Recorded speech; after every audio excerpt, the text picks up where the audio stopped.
Assalamu alaikum students, I hope you all would be doing well.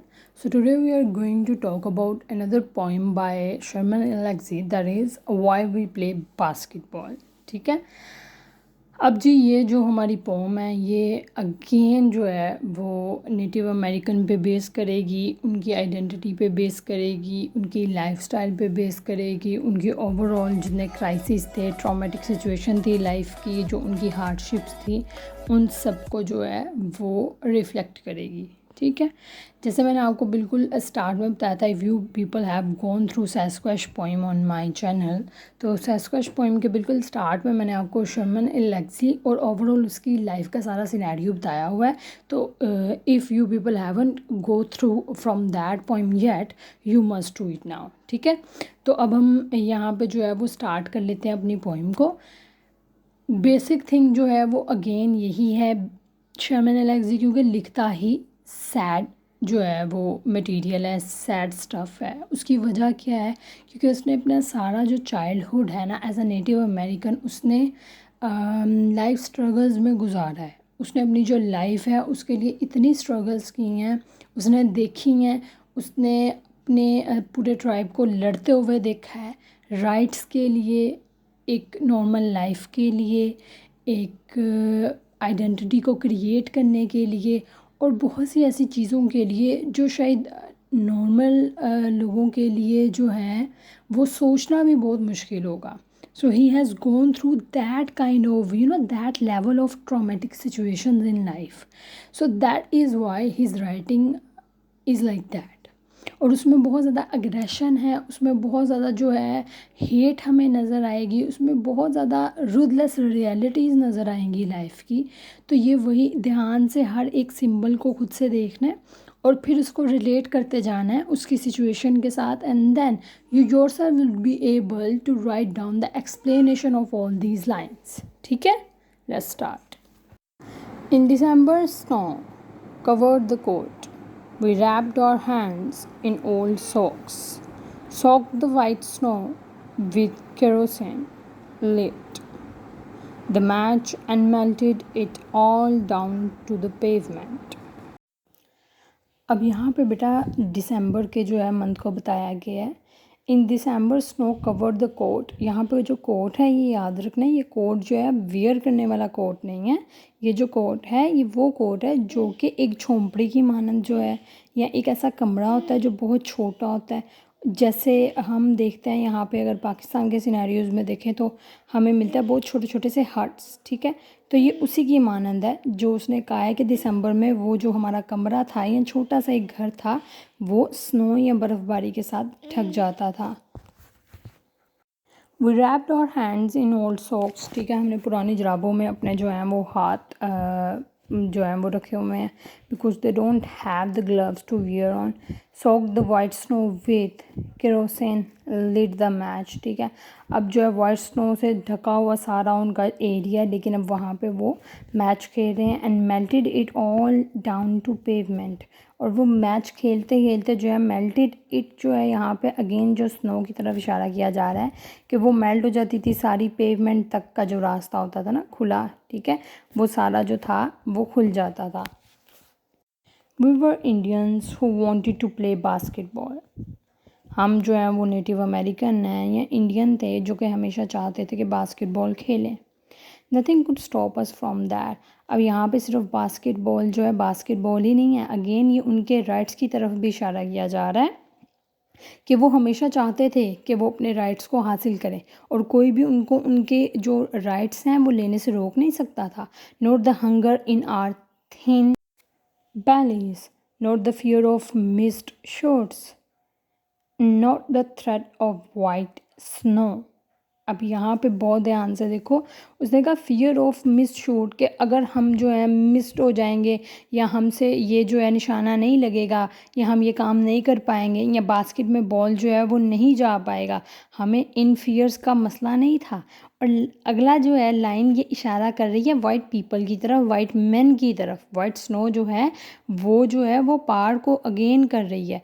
जिस तरह से मैंने आपको सैस्क्वैश पोइम में बताया था कि वो because he is so much aggressive, तो आपको मिलेंगे जैसे वो ताने दे रहा है अपनी पोइट्री के थ्रू, वो अपनी राइटिंग के थ्रू उनको, वो कहते हैं ना, उनकी सिचुएशन को बता रहा है कि how the people are thinking about us and how we deal them. तो ये वही चीज़ है। Not the threat of white snow, उसने कहा हमें कोई ख़तरा नहीं है उनका, हमें वो वाइट स्नो जो है ना, white is what, white man, हमें उसने कहा कोई उनकी फिक्र नहीं है वाइट स्नो की। We were small boys who would grow up into small men. We played ball until dark, then played until we could see neither hoop nor ball.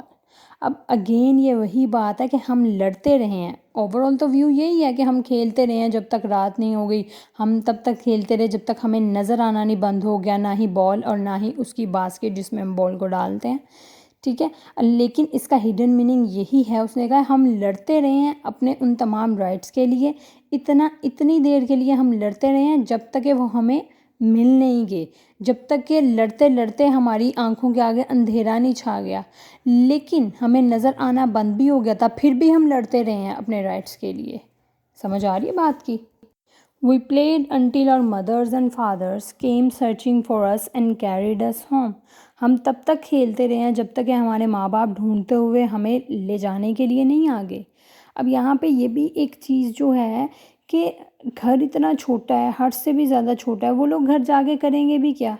जब वो एक दूसरे को देखेंगे, पावर्टी है वहाँ पे फैली हुई, वहाँ पे ट्रॉमेटिक लाइफ है, सिचुएशन, खाने को कुछ नहीं है, हंगर से वो लोग मर रहे हैं, तो अगर वो अपने कोर्ट में चले भी गए, even then they won't be happy over here. तो हैप्पीनेस समहाउ कहाँ मिल रही है? साथ रहने में, खेलने में, टीम वर्क में और घर से बाहर होने में। ठीक है, the next stanza is We play because we remember the first time we shoot the ball and knew beyond doubt as it floated towards the hoop that it was going to be good.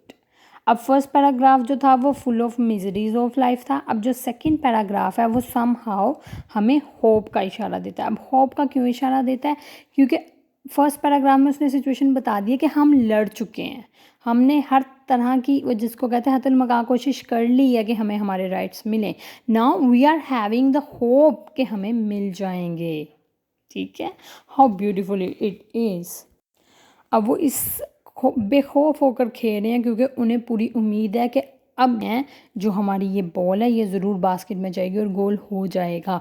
But hidden meaning they are just saying कि अब हम जितना लड़ चुके हैं, हम बेखौफ होकर इनसे अपने राइट्स की बात कर सकते हैं। And this time we are very much sure and more than sure कि हमें हमारे राइट्स मिल जाएंगे। We walked off the court, left the ball waiting as we fell in love with Indian girls who grew past us, who grew into Indian women. ठीक है, अब वो कह रहा है कि हम अपने घरों से तो बाहर आ चुके हैं, हमने बॉल को वहीं पे छोड़ दिया है इंतज़ार करने के लिए, क्योंकि हम मोहब्बत में मुब्तला हो चुके हैं। इंडियन गर्ल से वो अब इंडियन वुमेन बन चुकी हैं। ऐसा क्यों है? क्यों वो औरतों में मुब्तला हो चुकी हैं?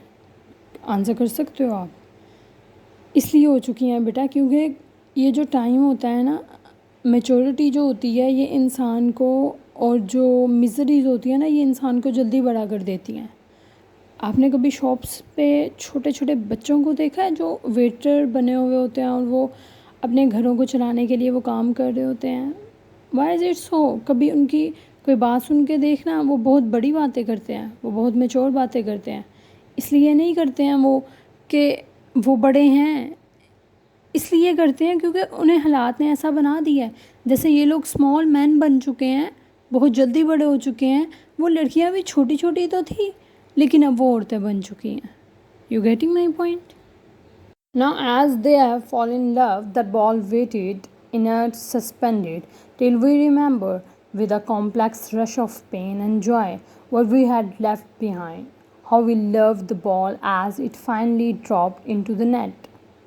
ठीक है, अब यहाँ पे वो बता रहा है हमें कि सिचुएशन को जो है वो एक्सप्लेन कर रहा है कि हम ये भूल ही चुके थे, हमने बॉल को वहीं पे छोड़ दिया। अब यहाँ पे बॉल से मुराद जो है उनके बेसिक राइट्स भी हैं। ठीक है, क्योंकि जो मोहब्बत, अब वो मोहब्बत में मुब्तला हो चुके हैं, उनका बेसिक गोल क्या था वो ये भूल ही चुके थे। और उन्होंने वहाँ पे छोड़ दिया था उस बॉल को इंतज़ार में। अब जो बॉल है, जब उसने कहा with a complex rush of pain and joy, और अब जब हमें एक दर्द और खुशी के तमाम तर मनाजिर को तय करते हुए देखा पीछे मुड़ के, तो हमें वो बॉल वहीं पे पड़ी मिली है और हमें ये चीज़ याद आई है, how we use to love that ball. और फाइनली हमने उस बॉल को नेट में डाला, गोल कर दिया। It means that finally they were again stuck to their goal, और उन्होंने अपना जो गोल था वो पा लिया। यहाँ पे गोल में गोल करने की बात नहीं करी, उनके मकसद की बात करी। Okay, we wanted to know who was best, who could change the game into something new. We knew about Seymour. Blind and deaf, he played by sense of smell. अब उन्होंने कहा है कि हम जानना चाहते थे कि कौन जो है वो बेहतरीन है और कौन हमारे इस खेल को बदल सकता है, तब्दीली ला सकता है, इनकलाब ला सकता है हमारी ज़िंदगियों में। और वो सैमोर था जो कि अंधा था और वो सुन नहीं सकता था और वो सूंघते हुए खेलता था। Leather balls drove him crazy.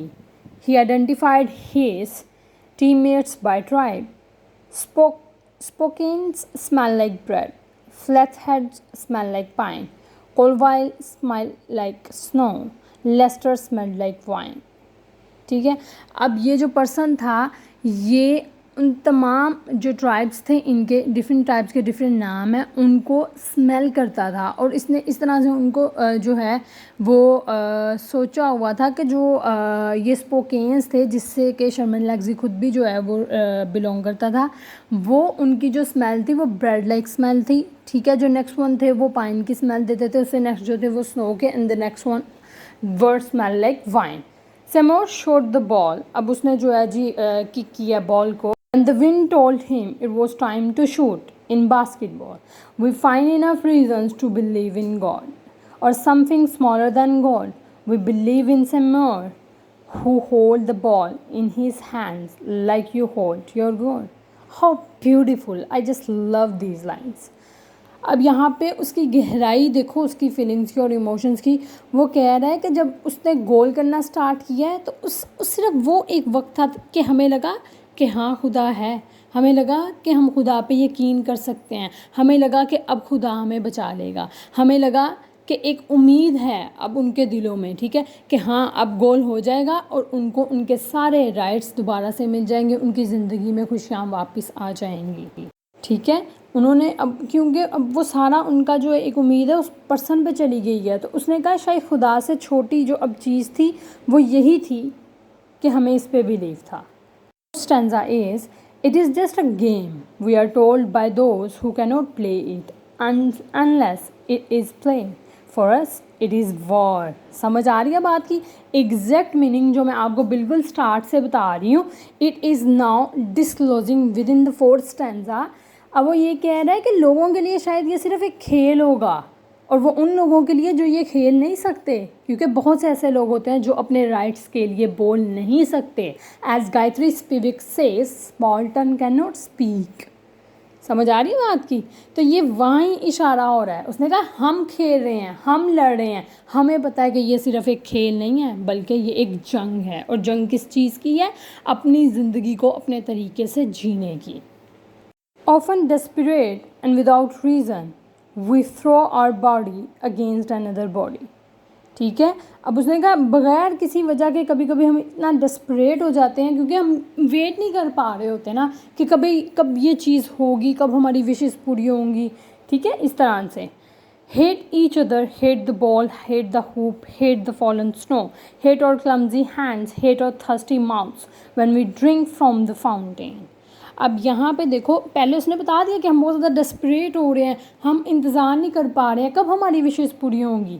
अब यहाँ पे उसकी अगेन टोन जो है वो अग्रेशन की तरफ जा रही है। क्यों? क्योंकि यही उसकी मेंटल इस टाइम पे सिचुएशन है when he was writing the poetry. So that is the exact thing that we can see in modern poetry as well, कि यहाँ पे जो है साइकोलॉजिकल ट्रॉमेटिक सिचुएशंस बहुत ज़्यादा हैं चल रही, और वही जो है हमें इस पोइम में टाइम एंड अगेन नज़र आती है। वो कहता है मुझे नफ़रत है अपने हाथों से, मुझे नफ़रत है स्नो से, मुझे नफ़रत है हर चीज़ से। क्यों? क्योंकि जब हम फाउंटेन से पानी पीते हैं तो हमें डर्टीनेस नज़र आती है वहाँ पे। अब वो कहता है जी कि हमें नफ़रत है अपनी माँ से, अपने बाप से, अपने आप से. We play basketball because we want to separate love from hate and because we know how to keep score. अब वो कहता है हम ये जो खेल खेल रहे हैं सिर्फ इसलिए खेल रहे हैं ताकि क्योंकि हम चाहते हैं कि जो मोहब्बत है, जो नफ़रत है, उसको अलग किया जा सके और हम जानते हैं कि किस तरह से स्कोर करना है. अगेन वही बात की तरफ इशारा है. हम जानते हैं कि किस तरह से अपने राइट्स को लेना है. We play basketball because we still love the place where we lived. जहाँ हम रहते थे हमें अभी भी उससे मोहब्बत है. It was a small house with one door. एक छोटा सा घर है. अभी ये बिल्कुल स्टार्ट में जो मैंने आपको पिक्चर दिखाई है ना, it is the exact scenario code का जहाँ पे वो लोग रह रहे हैं. सही है. अब वो कहता है we live there for 20 years with crazy cousins and one basketball. We fought over it constantly. अब ये बात जो ना यहाँ पे पावर्टी की है, उसने कहा कि हम ये ट्राइब की भी एक ओवरऑल बात की जा सकती है कि हम इतने सारे कजन्स के साथ उसे एक घर में रहते थे और हम लड़ते रहे हैं उसे एक बॉल के लिए. ठीक है. Climbed into a tall tree with the ball, refused to come down unless they made me captain. My brother dragged me from the tree and punched me so hard I saw red horses. We play because we believe in our skin and hands. How beautiful it is. अब वो ये कह रहा है कि जब मैं अपने दोस्तों के साथ, अपने कज़न्स के साथ खेलता था, दरख्त पे चढ़ जाता था और वो लोग जो है मुझे नीचे उतारते थे. और मेरा भाई मुझे याद है जिसने मुझे बहुत नॉस्टैल्जिक चल रहा है अब यहाँ पे व्यू. ठीक है. स्ट्रीम ऑफ कॉन्शियसनेस भी आप इसको कह सकते हो क्योंकि एक बात के बाद वो दूसरी, एक इमोशन के बाद दूसरी, और वो रिलेट नहीं कर रहे हैं समहाउ. तो उसने मुझे मारा था और मुझे रेड हॉर्सेस दिख गए थे. जैसे हम कहते हैं दिन में तारे दिख जाना. We play because we believe in our skin and hands. हम इसलिए खेल रहे थे क्योंकि हमें यकीन था अपनी स्किन पर और अपने हाथों पर, यानी अपने इंस्टिंक्ट पर. हमें यकीन था क्योंकि हम नेटिव अमेरिकन्स हैं, हमें यकीन था कि हम जीत जाएंगे. These hands hold the ball. These hands hold the tribe. These hands build fires. We are small tribe. We build small fires. How beautiful. He is ending the poem. उसने कहा इन्हीं हाथों से हमने बाल को पकड़ा है, इन्हीं हाथों से हम अपने कबीले को चला रहे हैं, इन्हीं हाथों से हमने आग को जलाया है. हम एक बहुत छोटा कबीला है और हम छोटी छोटी आग जलाते हैं और हम इन छोटी छोटी खुशियों में एक दूसरे के साथ खुश हैं. So overall he is enjoying his tribe in the end. Thank